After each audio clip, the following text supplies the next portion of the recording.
सबको मेरी राम राम जय माता दी। आज मैं अपने YouTube चैनल के माध्यम से आपको बताऊंगा कि इंसान के किए गए दान उसकी हर जगह कैसे मदद करते हैं, साथ देते हैं। एक अनजाने से किया हुआ दान इंसान का उद्धार कर सकता है। इसके पीछे एक कथा है।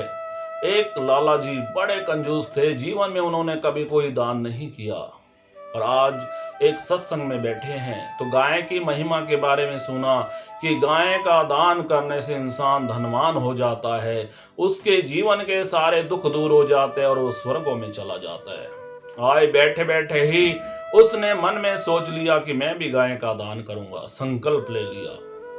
देखिए, जब आप और हम कहीं अच्छी जगह बैठते हैं, शमशान में जाएं, तो हमारे मन में विचार चलते हैं, अरे क्या साथ लेके गया और कौन लेके जाएगा, सब कुछ यहीं का यहीं रह जाएगा। ऐसे ही कथा सत्संग में हमारे मन में बड़ी भावनाएं होती हैं, हम ऐसा करेंगे वैसे। आज लाला जी के मन में भी भावना जागी कि मैं भी गाय का दान करूंगा।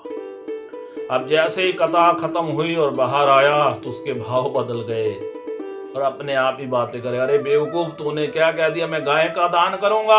और तुझे पता भी है कि गाय कितनी है, कम से कम गाय 25-30 हजार रुपए की आएगी। अपने आप ही बातें कर रहे हैं, मैंने गाय बोली है, ये थोड़ी कहा कि 25,000 वाली करूंगा या 10 वाली करूंगा, ये तो मेरी मर्जी है और मैं गाय का दान अवश्य करूंगा। यही सोचता जा रहा है तो रास्ते में उसने देखा एक गाय ना मरने वाली थी और वो उस आदमी के पास गया जिसकी गाय थी। कहने लगे, भाई गाय बेचनी है। वो कहता, भाई फरी ले जा, मेरे दरवाजे मरे, इससे अच्छा तो तू ही ले जा। कहने लगे, फरी नहीं लूंगा क्योंकि मैंने दान करनी है। उसने थोड़े पैसे दिए, गाय ले ली। अब उस गाय को लेने के लिए कोई तैयार नहीं है। कौन ले? कोई ब्राह्मण लेने को तैयार नहीं। पता घर तक नहीं पहुंचा उससे पहले तो इसका राम नाम सत्य हो जाना है। फिर उसने बड़ा दिमाग लगाया, गरीब ब्राह्मण ढूंढा। उस गरीब ब्राह्मण ने सोचा, चल गाय तो मेरे यहाँ नहीं पहुंचेगी, पर उसके साथ कई चीजें, बाल्टी और सामान, खाने पीने का दक्षिणा वो तो मिलेगी, उससे मेरे परिवार का कुछ दिन गुजारा चल जाएगा। और उसने गाय का दान कर दिया और वही बात हुई, घर तक नहीं पहुंची, गाय का राम नाम सत्य हो गया। उसका हाल पता कैसे हुआ? एक आदमी है, एक राजा ने उसको घोड़ा इनाम दिया और घर जाते ही वो मर गया। अगले दिन वो राज्य सभा में पहुंचा तो उस राजा पूछता, बता बेटा वो घोड़ा कैसा है? कहने लगे, महाराज उसका तो जवाब ही नहीं, इतनी तेज दौड़ता है, इतनी तेज दौड़ता है कि एक रात में ही एक लोक से दूसरे लोक चला गया। वही हाल गाय का हुआ, 2 मिनट जिंदा रही। अब जब वो लाला जी मरे तो धर्मराज ने उसका खाता खोला तो क्या देखा? नरक नरक नरक। लास्ट में 2 मिनट वो गाय जिंदा रही थी।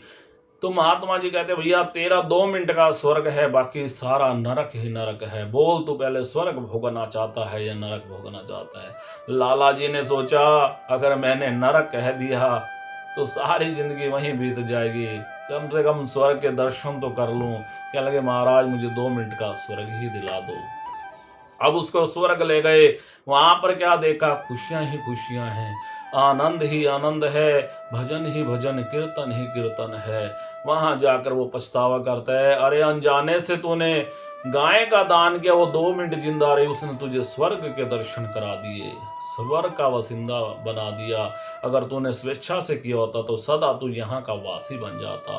पर कहते हैं ना, आछे दिन पाछे गयो, हरि से किया ना हेत, अब पछताए होत क्या, जब चिड़िया चुग गई खेत। कहने का मतलब पता है क्या होता है? आप और हम ऐसे हैं, कहते कुछ हैं, करते कुछ हैं। एक महात्मा जी हैं, उसके पास एक लाला जी आया करते थे, रोज कथा सुनते।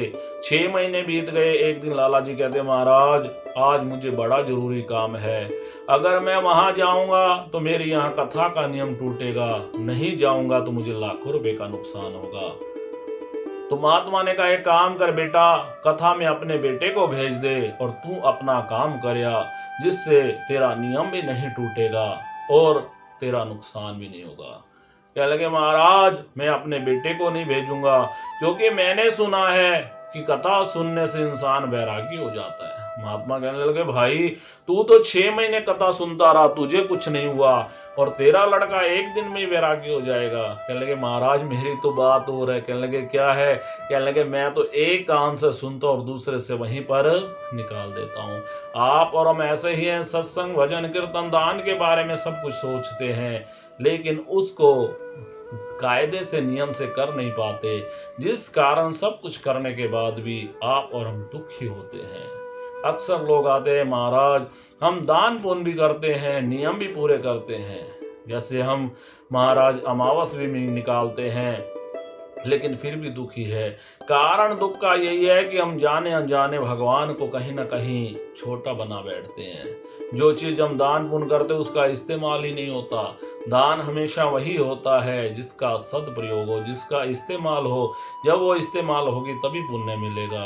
कहने का मतलब ये है कि अनजाने से किया हुआ दान इंसान को सुखी कर सकता है, तो उसमें जरा भी संदेह नहीं। अगर बंदा श्रद्धा और भावना से दे तो उसका आनंद फल होता है। बोलो शंकर भगवान की जय।